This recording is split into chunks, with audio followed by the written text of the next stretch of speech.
ডিসেম্বরের 14 তারিখ আমার মেন চুইছিল। তো হে আমার ঘরে ঢুকতে গেছিল 18-19 তারিখ। 19 তারিখ ঢুকানোর পরে হে 2 দিন ঢুকছে। 2 দিন ঢুকানোর পরে হের সাথে আমার সম্পর্ক হয়েছে জোর জবস্তি। আমি হে স্ত্রীরে জানাইছি যে এমন এমন অবস্থা হয়েছে বুঝি যে এটা শেষ করে দৌ। তো তো মল্লিকা মজুমদারে কইছে যে বাচ্চা জন্ম হইলে হের বোনের কাছে দিয়া লাইব, যে অনেক টাকা দিব, বাচ্চা বিক্রি করলে অনেক টাকা পাইব। হেরা আমরাও গরিব, হেও গরিব, হেরাও গরিব। আমার মা তো চলতে পারে না, হিলিগা যে বাচ্চা দিয়া লাইব। বাচ্চা দিয়া লাইলে পরে অনেক টাকা দিব।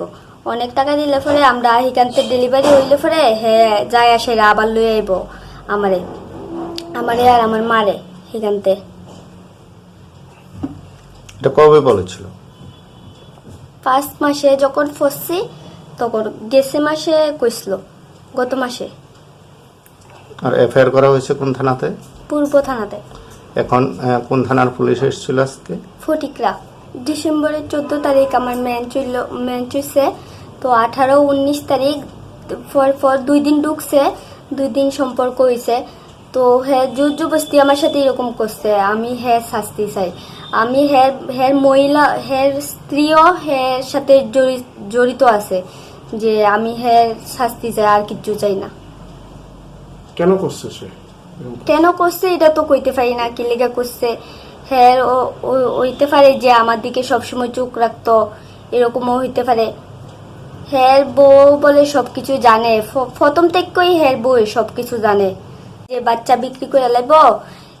5 মাসের সময় আমি কইছি, 5 মাসে যখন ফসছি আমি তখন আমি কইছি যে বদি এটা শেষ করো। তারপরে কইছে আমরা কইতে পারি না কিরা করুম, যে আমরা বাচ্চা বিক্রি করে লামু। আমার বড় বোনের ঘরও বাচ্চাও না, তো আমি ওই বাচ্চাটা আমি হেরারে দিয়ে দিব। তো তোরাও তো গরিব, আমরাও গরিব, বুঝেছে তো, তোর মাও চলতে পারে না, খাইতে পারে না। তো এখানে বাচ্চাটা দিয়ে লাইলে হেরা টাকা দিব, অনেক টাকা দিব। টাকা দিলে পরে আমরা তোরে ওই আমার বোনের বাড়িতে ফাটাই দিব। এখানে তারা ডেলিভারি অনের পরে তুই বাড়িতে আয়া ফুরবি, টাকা লইয়া সেরা। আর হের নাম হয়েছে গিয়ে লিটন মজুমদার, হের মিসেসের নাম হয়েছে যে মল্লিকা মজুমদার। আর হের বাড়ি কুমারঘাট, তরণীনগর, গুপেশ মালাকার পাড়া। আর থানা হয়েছে যে ফটিকরায়। আপনাদের এফআইআর কোথায় করা হয়েছিল? পূর্ব থানা। কবে করেছিলেন?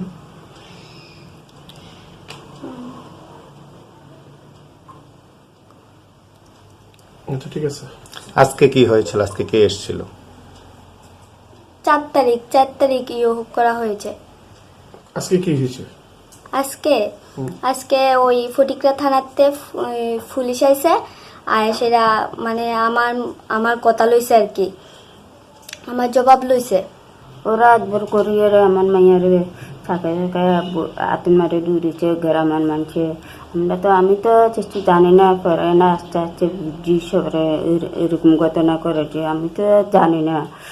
আর এখন গ্রামের মানুষে হাতে ছুঁয়ে তো দিয়া আমার তারও ঘুষি মারছে, আমারও ঘুষি মারছে, তারও ঘুষি মারছে, দুগা থাপ্পন মারি দিছে, 2-3 আমার দুইয়া।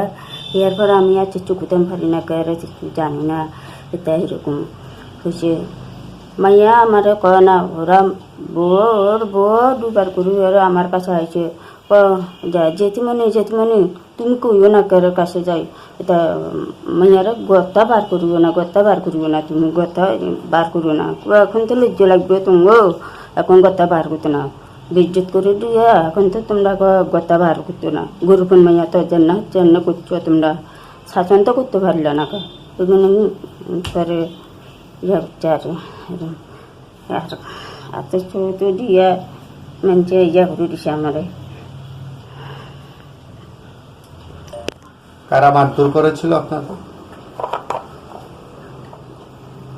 ওরা মারবার পরে তাই আমার চেষ্টা করতে পারে না, আমি চেষ্টা করি না।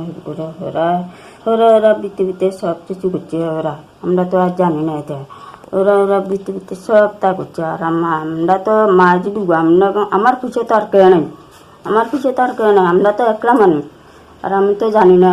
আর আমিও কানে কম শুনি, একটু বুঝি না, শুনি না, এরকম। আর আমি তো সকালবেলা তার তো উঠলে কাজে জ্বালা লাগে, আমার ফেটের জ্বালা, আমি সবসময় তো কাজে ন জানলেও না আমার।